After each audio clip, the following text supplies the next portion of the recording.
اور اگر رمضان کا مہینہ تو پورا معافی کا مہینہ ہے کہ دوزخ کے دروازے بند ہو جاتے ہیں، جنت کے دروازے کھول دیے جاتے ہیں، شیطان قید. اب دیکھتے نہیں نمازی کیوں بڑھ جاتے ہیں رمضان شریف میں؟ کہ وہ نامراد قید ہو جاتے. تو کسی کو زنجیروں میں باندھا ہو وہ چل تو نہیں سکتا، چھوڑ دو زنجیریں تو چل پڑے گا. تو اللہ تعالی ہم سب کی حفاظت فرمائے. کوئی دعویٰ نہ کرے، لیکن جو تھوڑا سا غفلت میں ہوتا ہے تو ایمان کمزور ہوتا ہے، انہوں تو شیطان بن کے جامع بھی نہیں دیتے.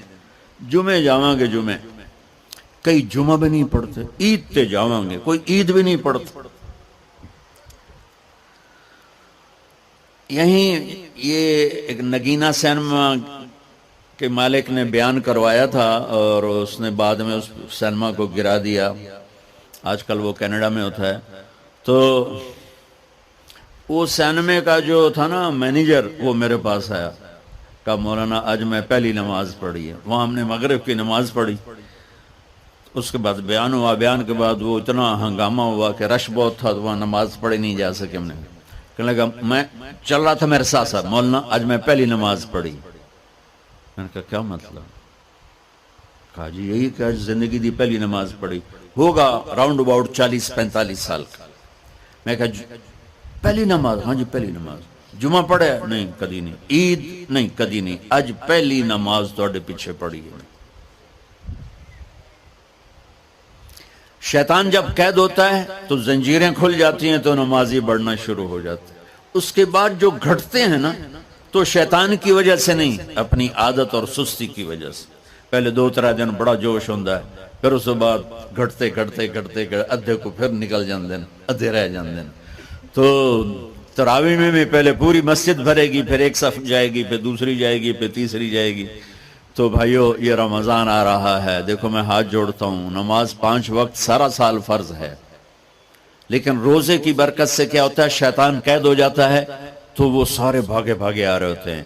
اللہ سے مانگ لو اس رمضان میں کہ یا اللہ ایسی توفیق دے کہ موت تک نماز نہ چھوٹ.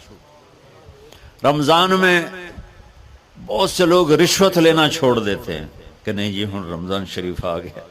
رمضان شریف بھی تو آیا ہے لیکن اصل میں شیطان قید ہوا ہے تو اب کہہ رہے نہیں ہوں رشوت نہیں لینی، مہینے بعد لواں گے. ڈنڈی مارنے والا کہتا ہے نہیں صحیح تولنا ہے، پھر رمضان تو بعد کٹھی کسر کر لواں گے.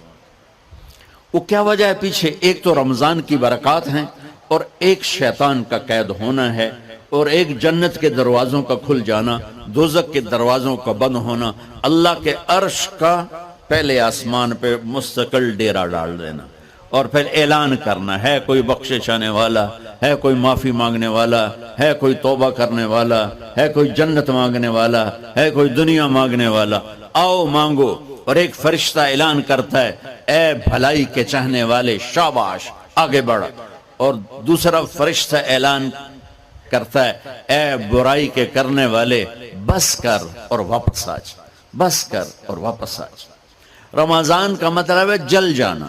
رمضان کے لفظ کا مطلب ہے جل جانا. جلنے کا مطلب کیوں ہے اس میں؟ کہ رمضان میں اللہ سارے گناہوں سے اپنے بندوں کو پاک کر دیتا ہے اور ان کے گناہوں کو جلا دیتا ہے، جس سے وہ پاک ہو کر سونا آگ میں جل کے خالص ہو کے باہر آتا ہے. روزہ رکھنے والا بھوک کی آگ میں جل کے خالص ہو کے باہر آ جاتا ہے، اللہ اس کے سارے گناہ معاف فرماتا ہے. دھیان نال سنیں جی، سب سے اعلیٰ درجے کا مسلمان، میرے نبی کا جواب، جو سارا دن مصلی پہ بیٹھا رہے، جو ہر سال حج عمرہ کرے، جو مسجد سے نہ نکلے، جو رات کو قرآن پڑھے، دن میں روزے رکھے. نہیں، سنو غور سے سنو. من سلم المسلمون لسانہ ویدہ، سب سے اعلیٰ درجے کا مسلمان فیصلہ بات کا وہ ہے جو اپنے مسلمانوں کو تکلیف نہ پہنچائے، جو ہاتھ اور زبان سے کسی کو تکلیف نہ پہنچائے، وہ سب سے اعلیٰ درجے کا مسلمان ہے. سبحان کیا بات. میرے نبی سے ایک صحابی نے پوچھا یا رسول اللہ، ہمارے محلے میں ایک خاتون رہتی ہے، رات کو تہجد پڑھتی ہے، دن میں روزے رکھتی ہے، اور اس کی زبان بہت سخت ہے، بہت بےزتی کرتی. اب نے کہا جہنم میں جائے گی. کہا جی ایک خاتون ہے جو نہ نفلی روزہ، لیکن اس کی زبان کا بول بڑا میٹھا ہے، کہا وہ جنت میں جائے گی. تو سب سے اعلیٰ درجے کا مسلمان کون ہے جو کسی کو تکلیف نہ پہنچائے؟ پھر اس نے پوچھا ای الایمان افضل، سب سے اعلیٰ درجے کا مومن کون ہے؟ تو آپ نے فرمایا حسن الاخلاق، جس کے اخلاق اچھے ہوں وہ سب سے اعلیٰ درجے کا ایمان والا ہے. کیونکہ تکلیف نہ پہنچانا اخلاق کی ایک صفت ہے، اور اخلاق کی بے شمار اقسام. میرے نبی نے فرمایا اچھے اخلاق 360 صفات کا نام ہے. ایک صفت بھی کسی مسلمان مرد عورت کے اندر ہوگی تو جنت میں چلا جائے گا.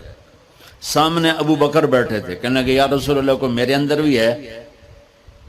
تو آپ نے فرمایا تیرے اندر ساری ہے، ساری تیرے اندر ساری. تو ابتدا بھی بتا دی، انتہا بھی بتا دی. اور عبادت بھی مسلمان کو اخلاق تک پہنچاتی ہے. اب سنو قرآن سے، اللہ تعالیٰ انسان کسے کہتا ہے؟ ایمان والوں کو. ان الذین کفروا من اہل الکتاب والمشرکین فی نار جہنم خالدین فیہا اولئک ہم شر البریہ. سب سے بدترین مخلوق وہ ہے جو اللہ کو نہ مانے، جو اللہ کے دین کو نہ مانے. آپ نے کہا وہ سب سے بدترین مخلوق. تو لا الہ الا اللہ محمد رسول اللہ ہمیں انسانیت میں داخل کرتا ہے. انسان ہے ہی وہ جو لا الہ الا اللہ محمد رسول اللہ کا کلمہ پڑھتا ہو میرے رب کے نزدیک. نماز کیا ہے؟ نماز کیا ہے؟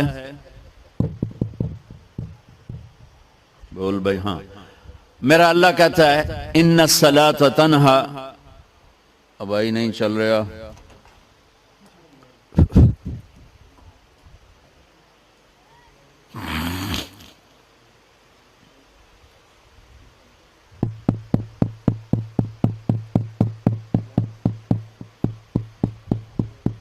تھوڑی آواز ہے. نماز کیا ہے؟ ان الصلاۃ تنہا عن الفحشاء والمنکر. تم نماز پڑھو، یہ تمہیں بد اخلاقی سے بچائے گی اور یہ تمہیں گناہوں سے بچائے گی. تو نماز بھی انسان کو اخلاق تک لے جا رہی، فحاشی سے بچائے گی، گناہوں سے بچائے گی، اخلاق کی طرف سفر. روزہ آ رہا ہے. روزہ کس لیے ہے؟ کتب علیکم الصیام کما کتب علی الذین من قبلکم لعلکم تتقون. تم پر روزہ فرض کیا ہے جس سے پہلوں پہ کیا تھا تاکہ تم تقوی والے بن جاؤ. تقوی والے کون ہیں؟ وسارعوا الی مغفرۃ من ربکم وجنۃ عرضها السماوات والارض اعدت للمتقین. کہ میرے بندو دوڑو جنت کی طرف جو تقوی والوں کے لیے. متقی کون ہوں دن تقوی والے یا اللہ کا؟ الذین ينفقون فی السراء والضراء، کا جو میرے نام پہ سخاوت کرتے ہیں، چاہے تنگ دست ہوں چاہے پیسے والے ہوں، چاہے تھوڑا مال ہوئے چاہے زیادہ مال ہوئے، وہ میرے نام پہ خرچ کر دیں. الکاظمین الغیظ، جو غصے کو پی جاتے ہیں. والعافین عن الناس، اور جو لوگوں کو معاف کر دیتے ہیں. اللہ تعالیٰ کہہ رہا ہے یہ تقوی والے ہیں. تو روزہ بھی اخلاق پہ لے جا رہا ہے. فمن فرض فیہن الحج فلا رفث ولا فسوق ولا جدال. میرے رب نے کہا حج کا ارادہ کر لیا ہے تو زبان کی گندی، زبان کا گندا لہجہ اور زبان کے گندے بول سے بچو، لڑائی سے بچو، گناہوں سے بچو. تو حج بھی میٹھے بول پہ لا رہا ہے، لڑائی سے بچنے پہ لا رہا ہے، نافرمانی سے بچنے پہ لا رہا ہے. خذ من اموالہم صدقۃ تطہرہم وتزکیہم بہا وصلی علیہم. میرا رب فرما رہا ہے میرے محبوب ان سے زکوٰۃ لیں اور ان کو پاک کریں اور ان کا تزکیہ کریں، ان کو ایک اچھا انسان بنائیں۔ زکوٰۃ ہو اخلاق بنتے ہیں، روزہ ہو اخلاق بنتے ہیں، حج ہو اخلاق بنتے ہیں، نماز ہو اخلاق بنتے ہیں، کلمہ ہو انسان بنتا ہے۔ یہ اتنا زور کیوں دیا ہے اخلاق پر کہ میرے بھائیو، اچھا معاشرہ جو وجود میں آتا ہے وہ ایک دوسرے کو معاف کرنے سے وجود میں آتا ہے۔ مسجد نماز کے لیے ہے، اور نماز ایک انفرادی عمل ہے جو کر کے میں گھر چلا جاتا ہوں، دفتر چلا جاتا ہوں، پڑھوں نہ پڑھوں، نہ پڑھنے کا گناہ مجھ پر، پڑھنے کی نیکی مجھ پر۔ لیکن اگر میرے اخلاق برے ہیں، روزہ میری چیز ہے، رکھوں اجر، نہیں رکھوں پکڑ، زکوٰۃ دے دوں اجر نہ دوں پکڑ، حج کر لوں اجر نہ کروں پکڑ۔ صرف میری ذات سے کے گرد ہے نماز بھی، روزہ بھی، حج بھی، زکوٰۃ بھی۔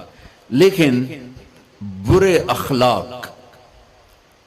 اخلاق جتنا معاشرے میں میرا اثر ہے وہاں سب تباہی پھیلا دیں گے، اور اچھے اخلاق جتنا معاشرے میں میرا اثر ہے وہاں خوبصورتی کو پھیلا دیں گے۔ عبادت چھپ جاتی ہے۔ میں نے فجر پڑھی ہے کہ نہیں پڑھی آپ کو پتہ ہے؟ بولو، آپ نے پڑھی ہے یا نہیں پڑھی مجھے کوئی پتہ ہے نہیں ہے۔ لیکن یہاں بیٹھ کے اللہ نہ کرے میں فرقہ واریت کی بات کروں، آپ سب کو پتہ چلے گا کہ نہیں چلے گا کہ مولوی اگلا رہے ہیں، اور یہاں بیٹھ کے میں محبت کی بات کروں تو آپ کو پتہ چلے گا کہ نہیں چلے گا کہ یہ محمد مصطفیٰ صلی اللہ علیہ وسلم والے اخلاق بتا رہا ہے۔ تو اخلاق چھپتے نہیں، برے ہوں یا اچھے ہوں، ظاہر ہوتے ہیں۔